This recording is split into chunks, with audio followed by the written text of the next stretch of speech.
Hello and welcome back to Let the Stone Speak. I'm Brent Nagtegaal. I'm here actually in Oklahoma where we've just opened this amazing archaeological exhibit. It's entitled Kingdom of David and Solomon Discovered, where we've collected an array of artifacts from Israel from the 10th century and brought them all into one place. This is the reason why we haven't had a podcast in some time, so thank you very much for bearing with me. I actually recorded what you're going to watch with Christopher Eames from our Jerusalem office. It's our top 10 discoveries in biblical archaeology from 2023. And I recorded this about 3 weeks ago before the opening of the exhibit this past weekend. And it got crazy, didn't have time to edit it. So now I'm doing the intro after the actual recording of the top 10 discoveries from last year. Nevertheless, they haven't changed since it's just clicking over into March right now. So I do hope that you enjoy this video. If you do like it, please go ahead to like and subscribe to our channel. And then also, if you like the content and if you like David and Solomon and the archaeological evidence backing up their existence, as the Bible describes, we do have this magazine. This is a special issue of the Let the Stone Speak magazine. It's about 140 pages and goes through all the scientific evidence that supports what we have in this exhibit. If you would like a copy of this magazine, please go to armstronginstitute.org and scroll down. You'll see a place where you can enter in your information for the magazine and get it online, or you can get it delivered to your home for absolutely nothing. It's free. Or you can write an email to letters@armstronginstitute.org, and that'll make sure that you get a copy of the magazine. For now, here's Chris and I discussing our top 10 discoveries from 2023. With that said, we're going to get into our top 10. In order to do this, I have Christopher Eames from our Armstrong Institute in Jerusalem to help me go through this. Welcome, Chris. Hello, Brent. It's good to be here. It's been a little while since we've done one of these sit-downs. Yeah, it certainly has, and it's due course. Last year when we did the top 10, we recorded it, I think, a week after this time, so middle February, a bit later. So we're 1 week ahead of when we did it last year. Some people's top 10, they came out even before 2023 was done, so I don't know, they weren't very hopeful for the last days of 2023. We gave it some extra time just in case some other discoveries rolled in. So what follows is our top 10 list of biblical archaeology discoveries for 2023. Some of these are in the form of individual small finds. Others are site finds. Some are the product of general research and publication as well. So they're not necessarily things that have come out of the earth in 2023, but they could be like a groundbreaking study of the biblical period that came out in 2023. So let's start with number 10, and I'll kick that to you, Chris. Okay, so number 10, we've got the oldest known gate ever discovered in the Holy Land up till this point. This was in August, the announcement came through from Tel Irani. So Tel Irani is a site in the Judean Shephelah, the lowlands, just northeast of the Gaza Strip. Major site dating to the early Bronze Age 1B. So that's around about 5,500 years ago, this gatehouse or this gate complex that was discovered. So the remains were preserved to a height of about 1.5 meters and consist of large monolithic stones and also mud brick. There's a gate passageway that they found at the site, and it's flanked on both sides by 2 towers. So a really significant fortification system, including a gate and including a wall of a width of about 7 to 8 meters wide. So a really early, which made it newsworthy and significant, but also powerful fortress of such an early time period here. Really a time period that we start to see the development of urbanization. So that's in top 10. And I think we're going to go through these these first 5 pretty quickly. So I'll kick it back to you for number 9. Yeah, number 9 is the first use of a cobbled vault, and this was discovered at Tel Shimron. This is in the area between the Sea of Galilee and Haifa, Jezreel Valley, Tel Shimron, and this dates back to the Middle Bronze Age as well. So Middle Bronze Age, so 3,800 years ago, they were excavating this tell, which they have done for several years by Daniel Master and Mario Martin, and what was interesting is they found this really extra raised platform, if we can call it that, on top of the Tel. This is a tower that stood about 5 meters tall, and in the middle of the tower is this corridor that was filled up that then turned a corner and went down into a kind of a descending staircase, with the ceiling being this corbelled vault, which is kind of like a precursor to the arch. If people have been to Tel Dan in the north of Israel, they'll see the Abrahamic Gate, as it's called there, and you have this arch that's made out of mud brick, but it's an actual arch, a smooth arch, if I can call it that. This one has bricks that go up and up like a staggered roof. And so this was the first ever time that this has been discovered in the Levant, especially from this early. And normally you don't find these preserved. This was unfired mud brick. And so they found this preserved because the excavators believe it was made, and then pretty soon after it was backfilled, or it was refilled and shortly thereafter. So it was preserved for 3,800 years. This is what Daniel Master wrote about it. Again, he was the co-director here. He said the Tel Shimron passageway with corbelled vault fills an important gap in the history of architecture in this region. The vault is an ancestor to the mud brick radial arch that you see in other sites throughout Israel. So really amazing to see something of this fully preserved vaulted archway coming out of Tel Shimron in the north central of Israel. All right, Chris, number 8. Okay, this is Patriarchal Period Currency. So this was a study published in the Journal of Archaeological Science last year that concluded that silver pieces, or hack silver as they're known as, were used as currency in the Levant at the time of the biblical patriarchs, so during the Middle Bronze Age, so the first half of the 2nd millennium BCE. So it was initially believed that the silver currency was more used during the Iron Age, so from about 1200 BCE onwards. So this study basically looked at silver hoards that were found in these southern Levant areas that dated much earlier. So this isn't the type of currency where you think of coins being used. These are chopped up pieces of silver at this time period that are being used. Now, some difficulty comes along when you're trying to determine, are these just pieces from a silver workshop, or are these pieces actually being used and weighed out as currency?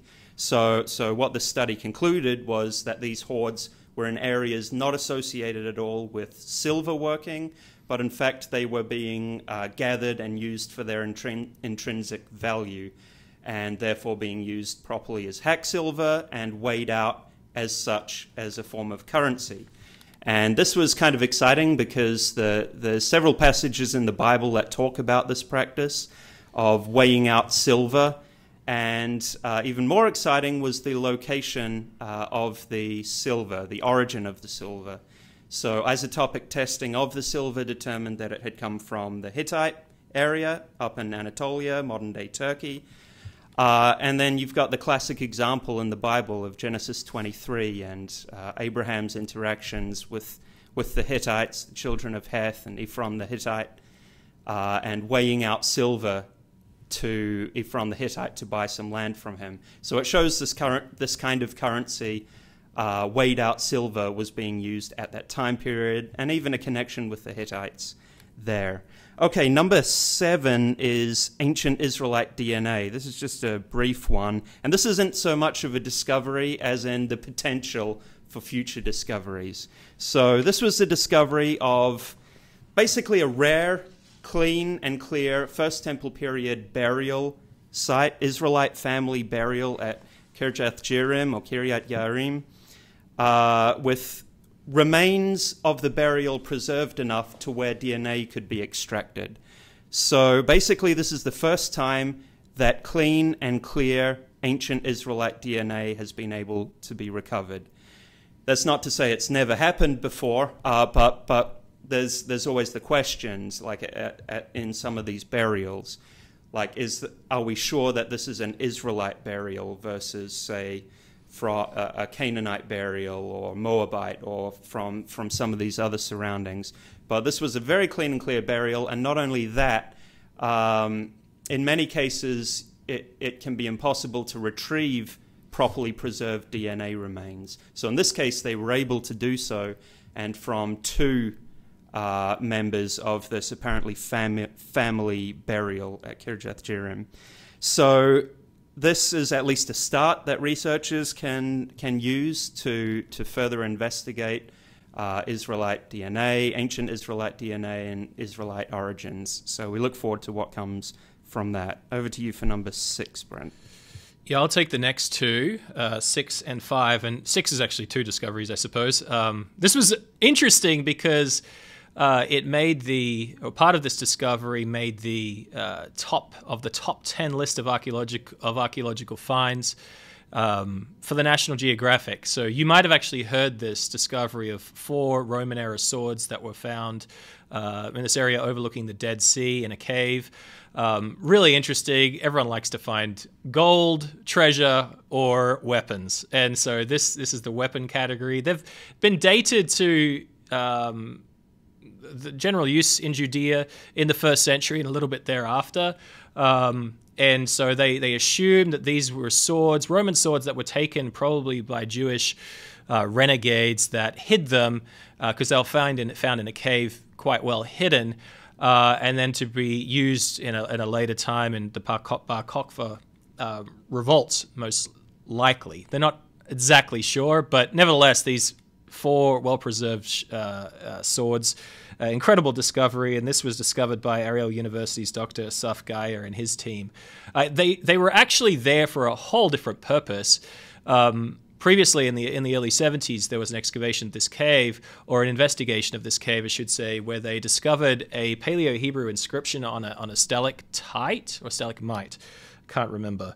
Nevertheless, stalactite. Okay, so they hold tight to the roof, if I recall correctly. So coming down from the ceiling, and it was partly translated back in the 70s, and it might have said God on it. It was perhaps a blessing, they believe. There's about 9 lines of text, I believe, and only a couple of them were partially translated back then, that looked like it mimicked a blessing in the Bible of thank you, God, for kind of preserving us in this desolate area, this wilderness.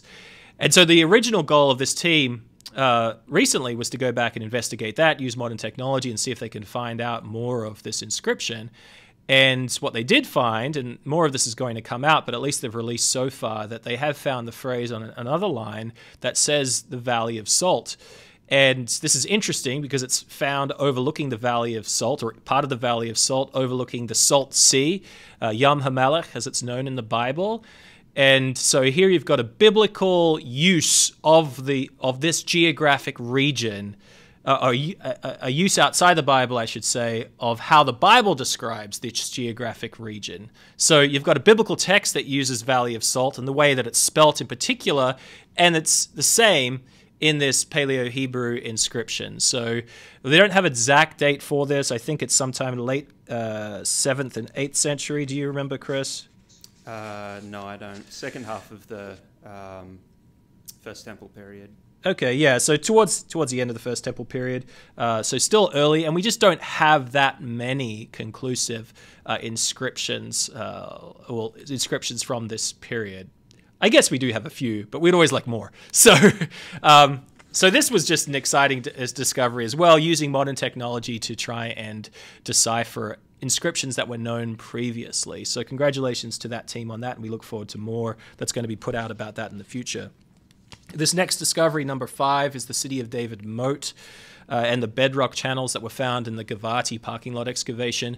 If you've been to Jerusalem and you go out the Dung Gate from the Wailing Wall, the Western Wall, the Kotel, and you turn down to the left, you'll see this big excavation going on to your right. This is the Givati excavation. It's been going on non-stop for over a decade, and they're going down, down, down. It's excavated right now by the Israel Antiquities Authority and Dr. Yiftach Shalev, and then Professor Yuval Gadot from Tel Aviv University. And they've been excavating all different periods in this area, but they're getting down to the First Temple period, the Iron II period, and what they discovered was this huge moat. that separates the eastern ridge. So anciently, this eastern ridge is where Jerusalem began. You have the city of David in the south, and as you're going towards the north, towards the Temple Mount, you have the Ophel, which is part of this eastern ridge. And until this moment, you didn't really have conclusive proof of what is in between the Ophel, where you have the Solomonic period structures, where we've been excavating with Dr. Eilat Mazar and now Professor Uzi Lievner of Hebrew University, and then where the Palace of David excavation was done in the city of David by Dr. Eilat Mazar. What is between?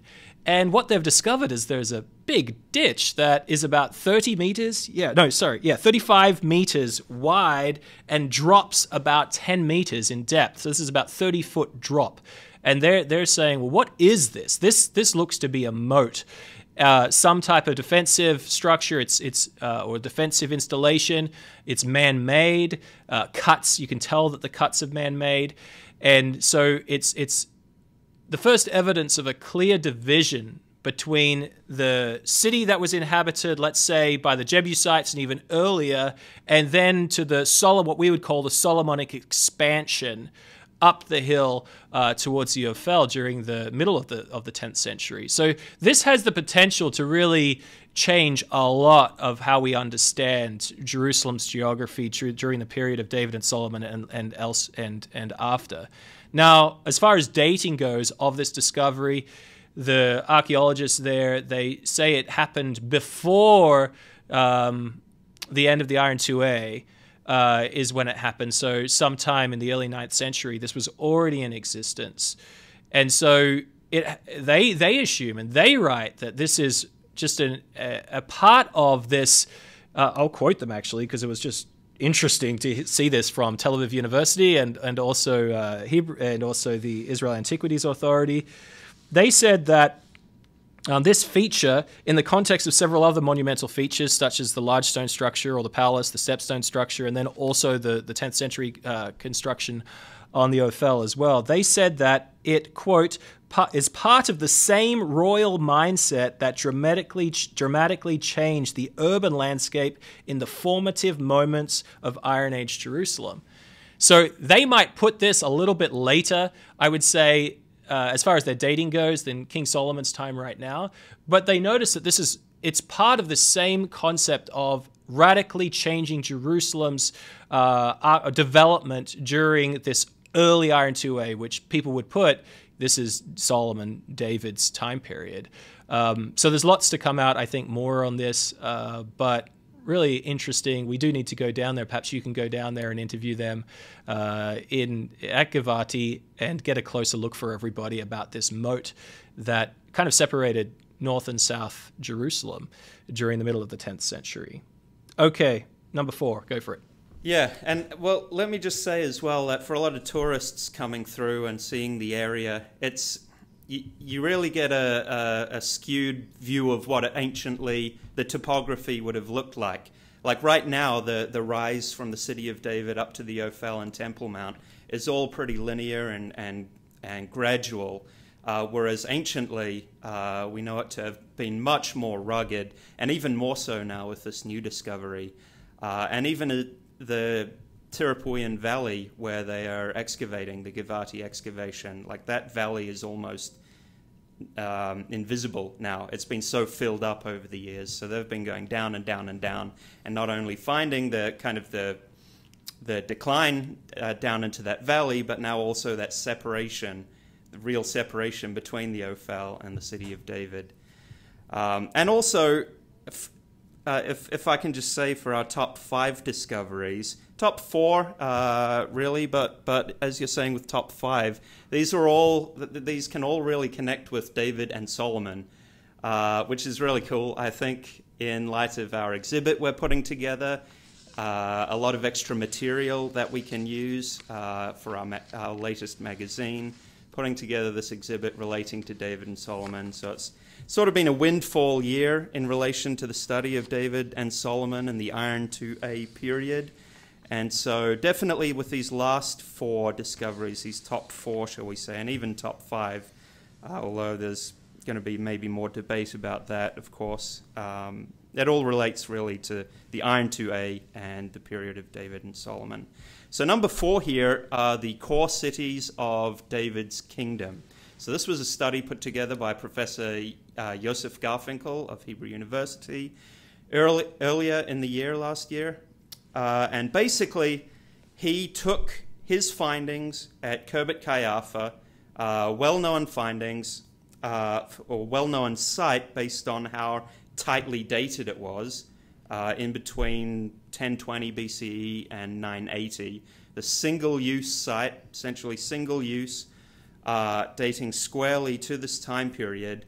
And he took the dates, he took the material culture that they discovered there, the ceramics, the layout of the city, and he basically used that as a framework to compare with other regional Judean sites to see if there were any parallels, to see if some of these other more loosely dated sites, perhaps they hadn't done carbon dating at the time, or perhaps not enough of the sites were excavated properly, and he used his material from Khirbet Qeiyafa, which is solidly dated, to compare to these other sites and see if there was any kind of pattern.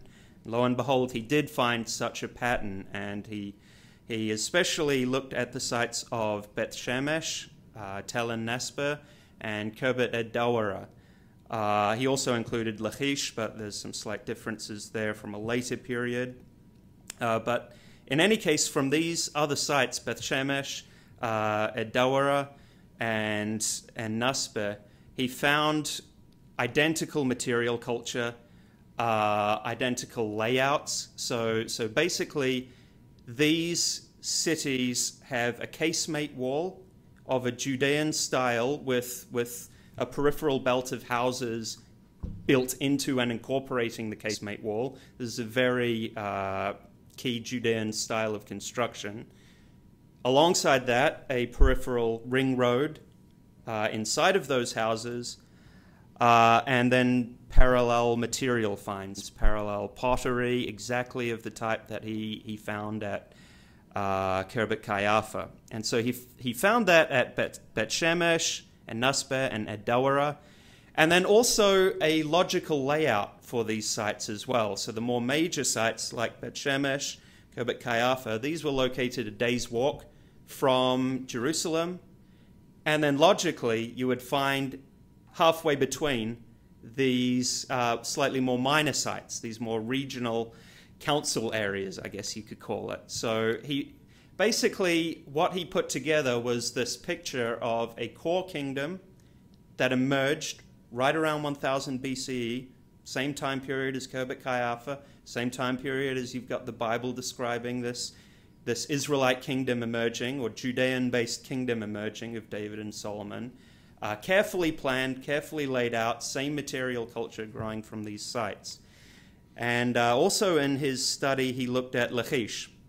So he's got a little bias, I think, toward Lachish. That's because it's been his place of recent excavations, most recently. And he's discovered some similarities there as well, which he touched on in his paper, but also some slight changes away from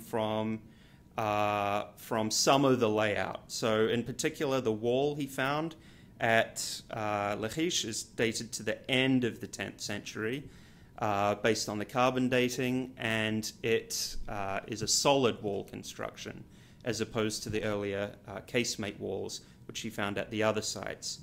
And he essentially paired up the dating of the city and some of the similarities, but now some of the divergences, with the biblical account in 2 Chronicles 11, which talks about the later king Rehoboam, son of Solomon, grandson of David, fortifying the site of Lachish. So a really interesting case for a growing core kingdom of David, well laid out, well planned in geography, geographical positioning, and in material culture dated to the same period as well. Number 3 on our list is the Edomite Garrisons of King David. So several verses talk about David's activities in Edom, in 2 Samuel 8, in the book of Chronicles, even in the Psalms. I think somewhere around Psalm 60, talk about David's acts in the territory of Edom and his eventual construction of the series of garrisons that he put in Edom. And I'll just read this scripture here from 2 Samuel 8, verse 14. It says, "And he, David, put garrisons in Edom. Throughout all Edom put he garrisons, and all the Edomites became servants to David." So we've got a clear biblical account here of these garrisons emerging at what would be the start of the 10th century BCE, around 1000 BCE. So there hasn't been as much public research or dialogue, shall we say, about these garrisons. But then following the outbreak of the war on October 7th, what the Israel Antiquities Authority did was they hosted a series of lectures about Israel's history to kind of inform the public and to describe this ancient history of Israel and some of the challenges facing the Kingdom of Israel anciently and the parallels that can be learned for today. And one of the speakers, one of the Israel Antiquities archaeologists that spoke for these presentations was Dr. Tali Erickson-Guinea. And she gave a lecture on her area of expertise, which is on the Negev area, southern Israel area. And she spoke about these garrisons that they've been finding all throughout the southern area of Israel. And she explained that less is known about these garrisons. Not many people in general in Israel know about them. And she even said most researchers don't know about these garrisons. And part of that is because a lot of the material that is out there is in Hebrew, and even then there isn't that much material on these garrisons. But she said that she felt that we're in a position now where we have enough material from various garrisons to where we can be more confident about their dating, about their parallels. And essentially, they date to exactly the same time period. The early Iron IIA, around 1000 BCE, what you have are a series of garrisons, really that can be divided up into maybe three main layouts. You've got small tower forts, which are these small squarish buildings with no entrances that people would have to go in over the top, perhaps by ladders or ropes. These tower forts are divided up into just a few rooms. Other garrison types are large casemate-style structures with a large open courtyard in the center. So you've got smaller versions of those and larger versions of those. And you have them strategically placed in all these areas, overlooking wadis, overlooking roadways throughout the Negev area, south of the Dead Sea, deep into the land of Edom. Now, again, many of these sites haven't individually been properly investigated and researched, but those that have, and thus we can compare those that have stylistically with their identical counterparts elsewhere, they exhibit the same kind of culture. Underneath these sites, we see Midianite pottery or Korea painted ware, which dates to the end of the 2nd millennium BCE. So it's late 2nd millennium BCE, pottery culture underneath the structures, and then you have the time period in which the structures were built, and then the time period in which they become cancelled out, which is around the time of Shishak's invasion, or Pharaoh Shoshank's invasion at the end of the 10th century. So what you have here is this tight window of use for these sites, for the creation of these sites and the use of these sites. And at the sites that have been excavated, we're starting to get back carbon-dated remains. So you and I went to Ein Chatzeva down south, that site which was excavated more recently by Dr. Erickson-Guinea and her partner there at the site, and they found remains dating, carbon-dated to the 10th century BCE. Then you've got another site further south, which was also carbon dated to the 10th century BCE, with exactly the same pottery as Khirbet Qaiaf, or Khirbet al-Rai, actually, in Judea, the Judean lowlands area. That's the site of Har el-Dad there in the south. So you've got all these parallels with exactly the same time period as King David, where we do have carbon dates, they date to that time period, where we do have clear pottery in stratified layers. We can see that they date to the same time period as that found up north. So this incredible corroboration for what the Bible says about these garrisons emerging in the area. So I'll just finish this with a quote from Dr. Erickson-Guinea. She says, quote, "From my knowledge of these places, where they're placed along the roads, the topography, I don't think that there's any doubt that we're talking about something to do with some kind of fortifications in the Negev highlands and control of this region between Edom and the area of Judea under the United Monarchy." So that's David's Edomite Garrisons. Over to you for number 2. Yeah, I would just mention, I mean, there are so many of these. I think it's over 50 of these structures. And so when the Bible draws attention to this in a couple of different places, it doesn't say he built garrisons like he built a garrison or 1 or 2. They are dotted everywhere over Edomite territory, which itself, the sheer number of them, I think, is indicative of the biblical verse as well.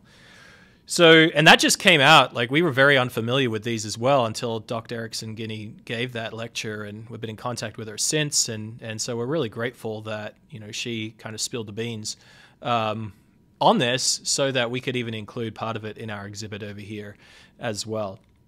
Number 2 is, you've entitled it Solomonic Gezer After All. This is a really comprehensive carbon dating study that came out this past year from Tandy, the Tandy Institute of Archaeology. Several different authors, the lead author Lindell Webster.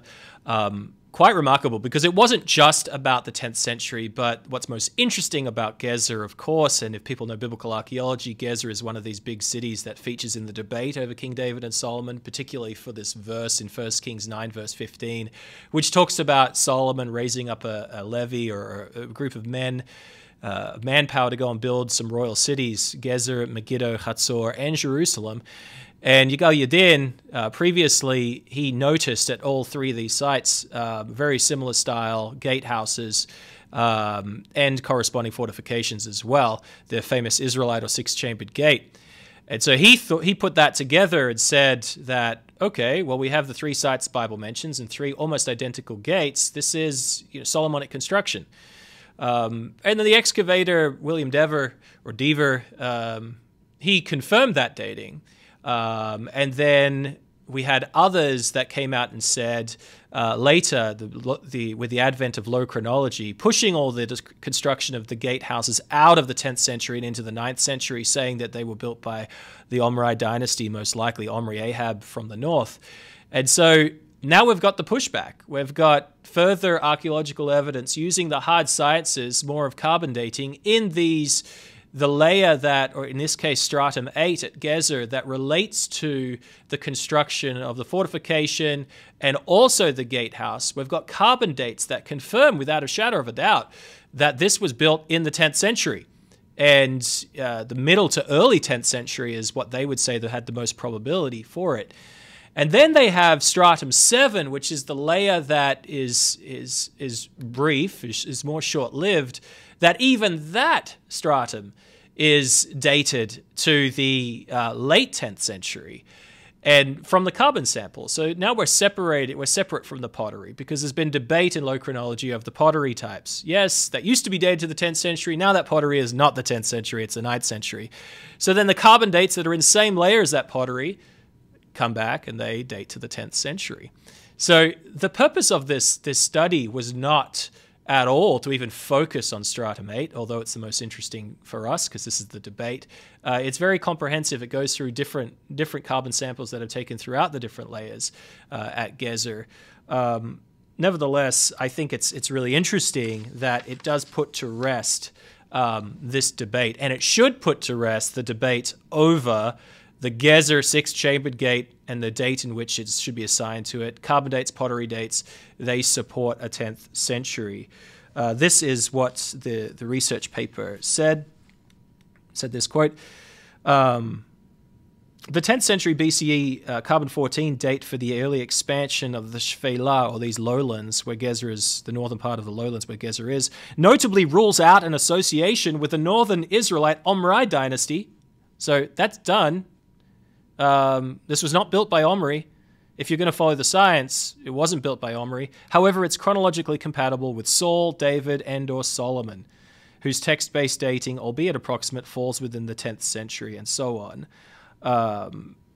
Then the Tandy excavation directors consider the most logical historical reconstruction based on the archaeological remains and carbon-14 dates is the westward expansion of a nascent or beginning Judea or Judah already in the 10th century. We can lay to rest now low chronology at Gezer.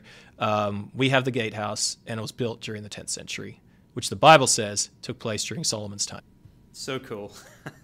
Yeah, the conclusion for that carbon sample report was just amazing. And so it rightly vied for first place for our top 10. But instead, maybe there's a little bias that went into this. But in first place, we've got what we've termed the Queen of Sheba sherd. Or the Ophel Pithos inscription, to give it a slightly more bland but maybe better scientific name. So this was a discovery that we made or we found on in the 2012 excavation with Dr. Eilat Mazar.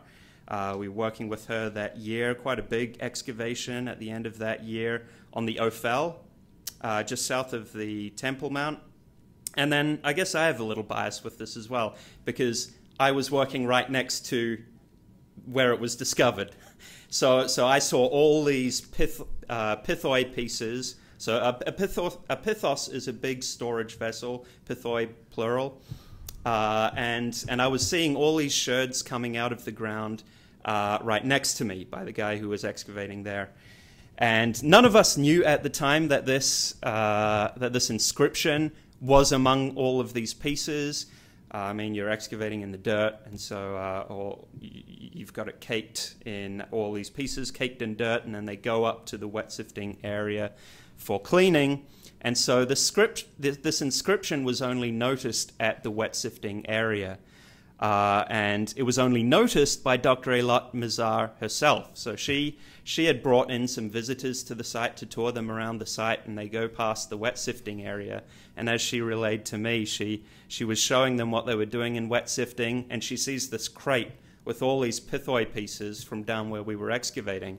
And she sees this big, beautiful inscription along the rim of one of them, and she immediately knows that, okay, this is really significant. I can't let anyone know about this. This cannot get out, like to the general public yet, to the people I'm touring, without proper study and analysis. So she put her hand actually over the inscription to hide it from the people who were visiting, and then carried on, contained her excitement enough, and then came back, and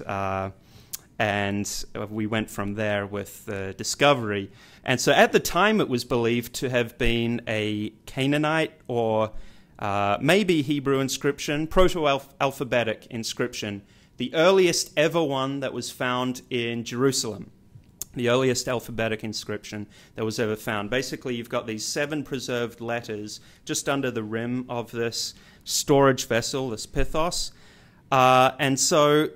But there was still a lot of debate and confusion about it, because several of these letters didn't really seem to match well with Canaanite or Hebrew letters from that time period, Proto-alphabetic letters from that time period.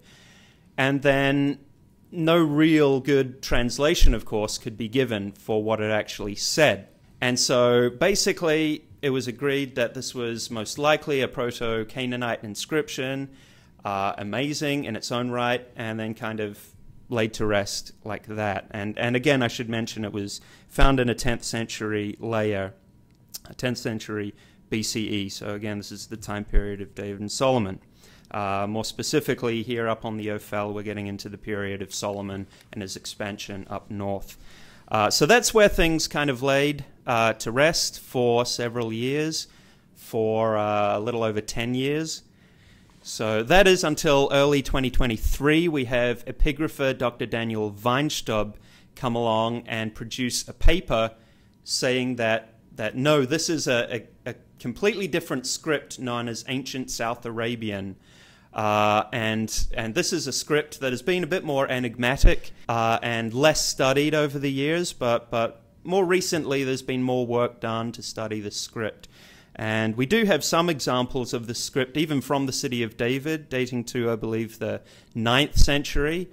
But basically, Dr. Weinstaub came along and showed these examples of parallel letters in the ancient South Arabian script that directly matched all the letters on this inscription. Like, all the letters have a good match. And from that understanding that actually, could this be an ancient South Arabian inscription, he was then able to translate and make sense of this passage, which he proposed the following reading, that it was referring to ladanum or ladan, and then a certain quantity. So this is a certain incense ingredient, ladanum, that is known from the South Arabian area.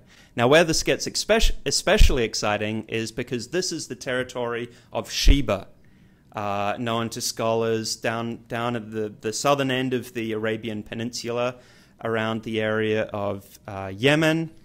And so here we have a pottery shard with a script that perfectly matches this text from ancient Sheba, which also matches with an ingredient that comes from, that is known, a known trade ingredient from this area, at a time where we read in the Bible that you've got this trade of spice from the Queen of Sheba, from her kingdom, to Solomon.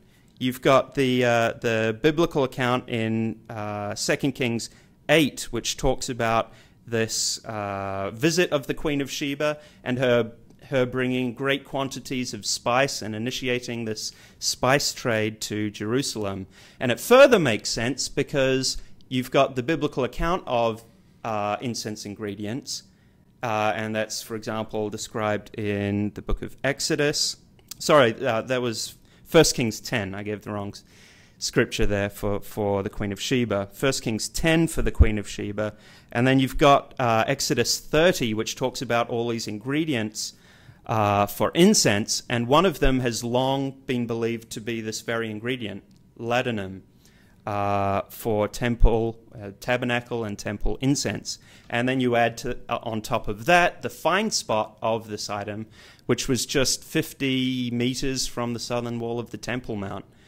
So in proximity, you could say, to the temple and the temple operation itself. So you have all these angles coming together really beautifully, and really illustrating the biblical account of the Queen of Sheba, her journey to Jerusalem, the initiation of spice trade in the 10th century BCE with Solomon and his kingdom. Yeah, dramatic discovery. We're happy that that Professor Weinstaub, Dr. Weinstaub, went and analyzed that again, and it's actually come out of the United States, this Pottery Shard with 10th century writing on it, and it is one of our main artifacts that we're going to have here this week as we set up this exhibit, King David and Solomon Discovered. So if you want to see that, you can definitely find your way to northern Oklahoma City, the area of Edmond, and have a tour of this amazing archaeological exhibit that we're putting together right now.